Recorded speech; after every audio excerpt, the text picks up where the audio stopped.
All right, I'm going to talk through the financial systems that are driving St. Joe's, the various systems. And this is specifically intended for St. Joe's Board of Trustees members. I'm going to explain ISM. I'm going to explain what that is and what their stability markers are, and particularly call out the ones related to the financial systems. And then also talk about board responsibilities associated with financials. Uh, I'm going to talk just in this agenda here. I'll walk through why I recorded this. Again, I'll talk through the ISM stability markers specifically related to financials. I'll talk through some diagrams of the financial systems to try to simplify this that are driving St. Joe's short term and long term, and then talk through some of the Board of Trustees responsibilities. So the short answer on why I recorded this, I've been on the board for about 6 years. And I remember the first board meeting, it was either the first or second board meeting I went into. There was a financial vote, and I had started a business and was running a business that was similar size to St. Joe's Financial. So I knew the dollars at stake were significant. And I knew that the board had something to do with getting these votes right. But I really was kind of ignorant and blind as to whether or not this was a good idea. I didn't know what kind of financial impact it was going to have on St. Joe's. I didn't know what it was going to do related to our goals. I knew the idea that we were going to spend money on sounded cool, but I was kind of paranoid about what was going on. And quite frankly, through my confusion and my ignorance, I was too embarrassed to even speak up. And I wasn't even sure what my role was on the board and whether I was supposed to speak up. So I kind of vowed not to be in that situation again in the meeting. I did a bunch of research on what board responsibilities were and started digging into ISM, and I'll talk through the stability markers. So ISM stands for Independent School Management. It's a company that St. Joe's subscribes to. We are a customer of theirs, and they basically aggregate data and benchmark data and provide a bunch of best practices for independent schools and or what they call mission driven schools. So I'm going to give you my plain English interpretation of the way I understood it. You can make up your own mind if I'm accurately depicting this. But this is you can go Google this and find a PDF document that's probably a 3-pager. It's a well worth the read if you're on the board of trustees for understanding how they determine whether or not a school is stable. The purpose of being stable as a school is that you can carry out the mission of the school. So stability is of the utmost importance, and it's the reason why they came up with what they call stability markers. So they basically have a grading system to grade independent schools and benchmark against one another. So you can see how St. Joe's stacks up against other schools. And they have thousands of schools that they've done this on. They've been doing it for years. So if you go look at it, basically, there's an overall assessment that you take to self-assess and basically give a point score and determine where you stand. And they have 3 different categories that you're reading here of the point scores of where the school stands with regards to its overall stability and its ability to carry out the mission and what the risk factors would be and potentially not being able to carry out the mission of the school. So if you look, they basically have put their stability markers into tiers, and they have 6 stability markers in the first tier, and they're ranked in order of importance. The stability marker number 1 and number 4 are both related to financials. There's other markers that have nothing to do with financials, a bunch of them, but 2 of the top 6 in the first tier are financial related stability markers. So that's the focus of this conversation here. And you can read a snapshot and see kind of what they do. I'll talk through this here in a second. So this is my diagram of financials. I'm not you can tell I'm not a CPA or anything, but I basically tried to put this in engineering speak for me and diagram what's happening with the financial systems in the school. And when I'm getting financial reports from the finance committee or the development office, what am I actually looking at? So this is my assessment of a diagram of all the financial systems and how they work together. Then I'm going to talk about the financial stability markers here in a second. So this visual diagram of the system, this is a big one, is the operations of the school. This is the budget. When you're approving the budget or talking about the budget, we'll get into this. This is the annual budget. So it's all of the tuition and fees and all the revenue that's coming into the school that's called hard income. And I've put this in the bent, not necessarily how we look at it at St. Joe's, although it's close to this, but at the bent of how ISM does this to get an even, basically apples to apples comparison across schools. So the hard income is basically our product is selling seats at the school, basically, or students that are coming into the school, and all the revenue that we bring in associated with that is the hard income. All of the expenses associated with the payroll and staff and buildings and supplies and everything that's else going on, effectively, operationally, we want a budget that's balanced so we can be financially solvent as a school. So that income coming in and all of those expenses going out produces either a surplus or a loss. And that is a factor that will come into play in a second. The other thing is we have debt, and I broke debt into two different pots to break this down into the ISM stability markers. Pot number three, I've got 4 pots here. I'll go through these. Pot number 3 is debt that's covered by the annual budget. So that's part of our operating expenses, both principal and interest. That's the debt service or payments that we have going on. Pot number 4 is debt to be covered by capital campaigns. So when we have pledges and collect on pledges, we earmark that and we assume that those pledges, with a little bit of breakage in the percentage, that those pledges are going to be good, and those are promises that were made that are going to be kept. And we will take out debt associated with those pledges or those solid high confidence commitments that we're getting from donors. So that pot is separated from a number of things in ISM financials, even though it is debt that the school is taking on. It's because these pledges are basically covering the debt. But there is a portion of debt that goes on that we will take out at times, if it makes sense, that will be covered by the operations budget. So we might fundraise up to a certain percentage of a capital campaign, and the board may agree to take on debt in pot 3. But these are very different pots because of what has to cover them. We also have what we call an annual fund. So the development office is in charge of the annual fund. They run capital campaigns, and they also run ad hoc donations to separate projects. So that annual fund is annual giving. It's our annual gala. The net annual income is basically, if you take the expenses associated with the gala, there may be some other expenses in there.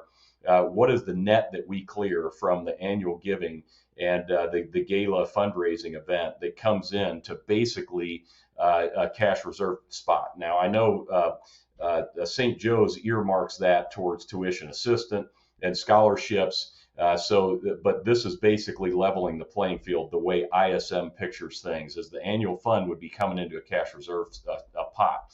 And basically, cash reserves is basically your emergency fund or the school's emergency fund or money in the bank. So that's a pot. There's cash in that pot. Now, what the financial team is doing at St. Joe's, we have what's called a sweep account that basically clears money out, pays off debt. And it's so if we have excess cash, we're not actually parking stuff in different bank accounts or different accounts. We're sweeping it all and paying off the debt to save on interest. That's a great financial vehicle, but it makes things a little confusing. So the financial team it reports on, it should be reporting on a standard way to put money in these pots so we can make very clear pictures and benchmarks ourselves against ISM standards. So this cash reserves pot is literally our emergency fund. And the annual fund, the net income just dumping into this.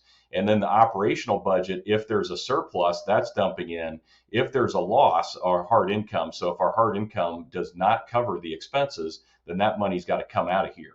What's actually happening is the annual fund is funding some of that, and then there's some extra surplus that comes in. But this, again, I've diagrammed this in the way that ISM looks at this, so the board can make high quality, informed decisions on what's happening with money. And then with cash reserves, on a periodic basis, annually or periodically, we can look at and say, hey, we have cash reserves. Do we want to leave them in cash reserves and there's impact on stability marker, or do we want to move those to other spots? Pay off debt with it, and then which pot do we want to pay debt off? Do we want to add it to the endowment, or do we want to take on small ad hoc projects that aren't a part of the annual budget, but we got the cash reserves that we can earmark that towards capital projects that are smaller projects that we're not going to do a capital campaign for. And then basically all the green stuff, like I said, the development office is responsible for all the green stuff. So when you're looking at financials, you're looking at budget and what's the performance against budget. And you should be looking at the numbers that are in these 4 pots. And then what are we doing to drive this? There's also an endowment committee that has been charged to basically grow endowment promises, which long term will turn into payments received and grow the endowment. And the endowment has a big impact on the school long term. That's a really important long-term strategic initiative, or should be, in my opinion, for the school, and in the opinion of I think most of the people that are there already as well. But this is basically the financial system. So let me go to the next step here and overlay markers number 1 and 4, which are the 2 financial markers for ISM, onto this system. So basically, the first one I'll talk about is marker number 4, because it's exclusively related to the operations or the annual budget. This marker is just the percent of our operational expenses. So it's percent of expenses that's covered by hard income. So if you look at this as a black box, and the debt service, the hard income's coming in, the debt service is part of the expenses in the black box. Is it net giving a surplus or losses? If it's net doing neither, if it's at 100%, so in all expenses, including debt service going into pot 3 here, is covered by hard income, that is the best score. That is 100% plus of your expenses are covered by hard income. You get 12 points, and they have a point system that adds up to those total points I showed you earlier. So going back to marker number 1, which is the most important one, they break that into 3 pieces, part A, B, and C. And those pieces are basically weighted. They do a different point system and formula, but I've backed that back out based on the weighting to show you what the total points are, so you can see the points relative to the 12 points that are here. So basically in marker number 1, you can get up to 15 points. That's the best score you can get towards your overall stability score. So relatively speaking, pot number 1 is worth, or marker number 1 is worth 15 points, and marker number 4 is worth 12. The marker is broken down into 3 pieces, A, B, and C, A being worth 50%, C being 25, and B being 25. So marker number 1A is the percent of annual operating expenses in cash reserves. So this is basically looking at the cash reserves that we have and saying what percent of those cash reserves or what percent of our annual operating expenses, not income, but expenses, does the cash reserves cover? So that's basically how big is my emergency fund related to my expenses. So if things really went south, how much runway do I have? So the best score they have nets out at 7.5 points because it's you can. Don't worry about that. It nets out at 7.5 points, but that's if we have over 20% of our annual operating expenses in cash reserves. That's what they consider to be at the top of the chart for a healthy cash reserves, or dollar amount, in pot number 1. So if the budget's 10 million a year, then the best score is having 2 million or more in cash reserves. The second part of this is the endowment. This is basically just looking at how much is in the endowment. This is mislabeled, by the way. This should say pot number 2. What is the dollar amount in the endowment to the debt in pot number 3 ratio? So this is the debt that's got to be covered by operational expenses. Pot number 4 debt is thrown out on this because it's assumed to be covered by high confidence pledges that are going in. So the endowment, so the ratio would be, if we have $1 million in debt in pot number 3, we should have 10 million or more in the endowment, because that's the 10-to-1 ratio, which gives us a total of 3.75 points. It's basically a 25% score of 15 points overall for number 1. So that's the best ratio. At 10-to-1 or higher, you're at the top of the chart. And then marker 1C is basically saying, looking at your principal and interest amount. So that's the total amount in P&I that we're paying in debt service to cover pot number 3 as a percent of our operating expenses. So if this would basically say the best score is between 0, meaning we have no debt here, to 0.9%, so just under 1%. So in that scenario, if we had a $10 million budget, the P&I payments for the debt service should be $100,000 a year or less in P&I to get to the top of this chart. So going in here, hopefully that explains the systems that are in here. And by the way, goal setting should be occurring in all these different color coded systems as we're going through, or it should be considered, and we should have goals or at least make deliberate decisions on what's happening with each one of these systems as we're looking at our overall long-term strategic plans and then grading ourselves annually against those plans. The Board of Trustees' responsibilities with regards to our financials and the impact on the overall school stability is, one, we approve the annual budget, and then we expect that we inspect the actual performance versus budget. Those are reports that happen in the board meetings, and then once a year we actually approve the annual budget. So one of the key decisions we're making in improving the budget is marker number 4. What is our expected hard income? And is there risk associated with that? Are we comfortable with it? And then what is the budgeted expenses? And are we hitting 100%, somewhere less than that, somewhere north of that, of hard income covering the operational expenses? So that's a decision that the board makes and a control point to make sure we're keeping the school stable.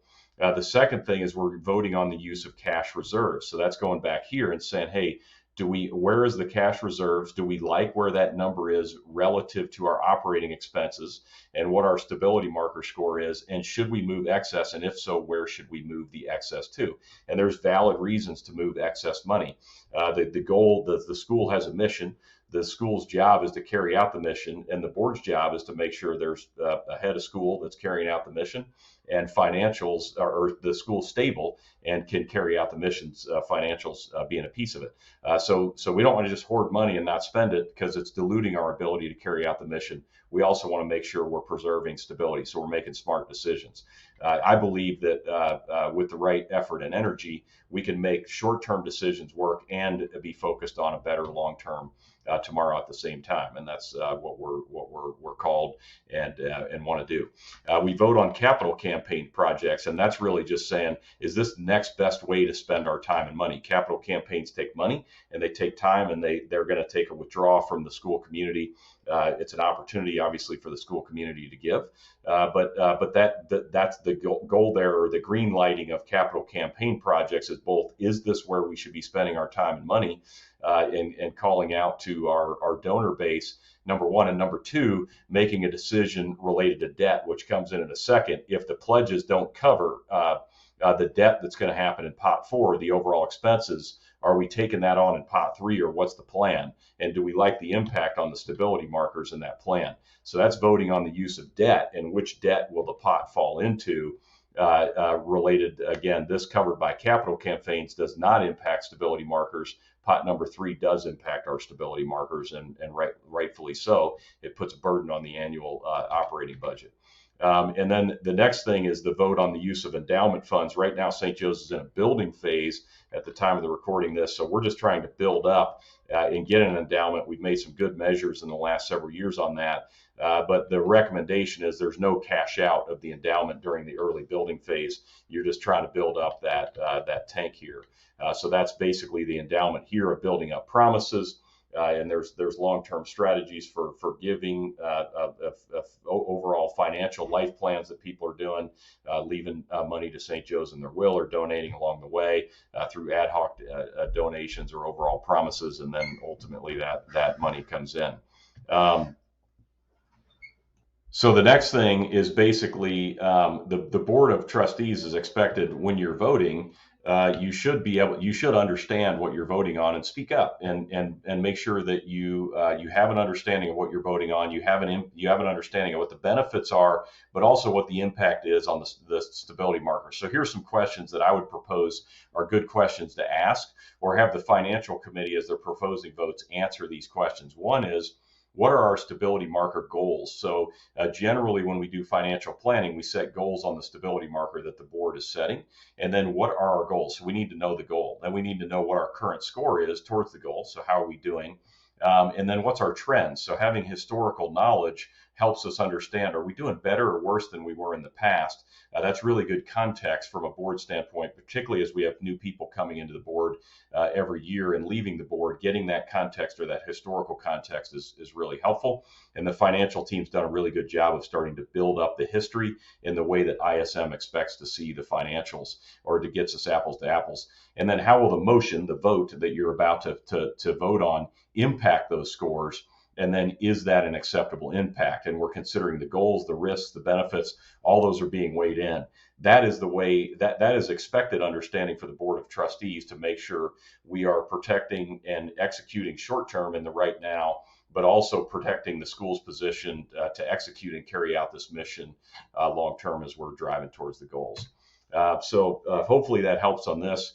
The rest of this is not worth investing time in. This is the headshot on the left that I submitted to the board. They asked for a headshot. The one on the right is the one they actually used when they were posting stuff to the board website.